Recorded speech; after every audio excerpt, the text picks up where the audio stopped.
మరిన్ని రాష్ట్ర వార్తలు వేగంగా సంక్షిప్తంగా.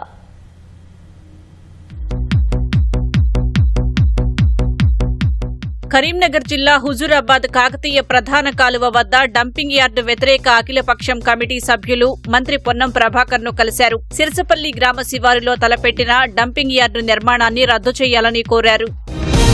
తెలంగాణ రాష్ట్ర ఉత్తర విద్యుత్ పంపిణీ సంస్థ విద్యుత్ వినియోగంలో గరిష్ట స్థాయిని తాకింది. శుక్రవారం 6,574 మెగావాట్ల అత్యధిక విద్యుత్ డిమాండ్ నమోదై సరికొత్త రికార్డు నెలకొల్పిందని సంస్థ చైర్మన్ కర్నాటి వరుణ్ రెడ్డి వెల్లడించారు. హైదరాబాద్ భరత్ నగర్ లోని మెసర్స్ ఎస్పీఆర్ చికెన్ సంస్థలో టాస్క్ ఫోర్స్ పోలీసులు తనిఖీలు నిర్వహించారు. 352 కిలోల కుళ్లిపోయిన చికెన్ ను స్వాధీనం చేసుకున్నారు. మానవ వినియోగానికి ఏమాత్రం అర్హత లేని మాంసాన్ని నిందితులు హోటళ్లకు సరఫరా చేస్తున్నట్లు తెలిపారు. హైదరాబాద్ నాంపల్లిలో గంజాయి విక్రయిస్తున్న ముగ్గురిని అబ్కారీ పోలీసులు అరెస్టు చేశారు. నిందితుల నుంచి 10 కిలోలకు పైగా గంజాయిని స్వాధీనం చేసుకున్నారు.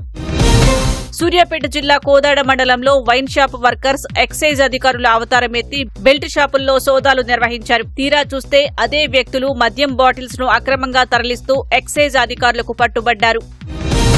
ఆదిలాబాద్ లోని టీచర్స్ కాలనీ హనుమాన్ ఆలయం వద్ద అగ్ని ప్రమాదం జరిగింది. శ్రీరామ నవమి ఉత్సవాల కోసం ఏర్పాటు చేసిన టెంట్ పూర్తిగా కాలిపోయింది. భారీగా ఈదురుగాలులు వీయటంతో మంటలు వేగంగా వ్యాపించాయి. యాదగిరిగుట్ట శ్రీ లక్ష్మీ నరసింహస్వామివారి ఆలయంలో ఆండాళ్ల అమ్మవారికి ఊంజలి సేవోత్సవం అర్చకులు ఘనంగా నిర్వహించారు. అద్దాల మండలంలో అమ్మవారిని అధిష్ఠింపజేసి లాలిపాటలు పాడారు. సాయంత్రం వేళ అమ్మవారిని ప్రత్యేకంగా అలంకరించి ఊరేగించారు.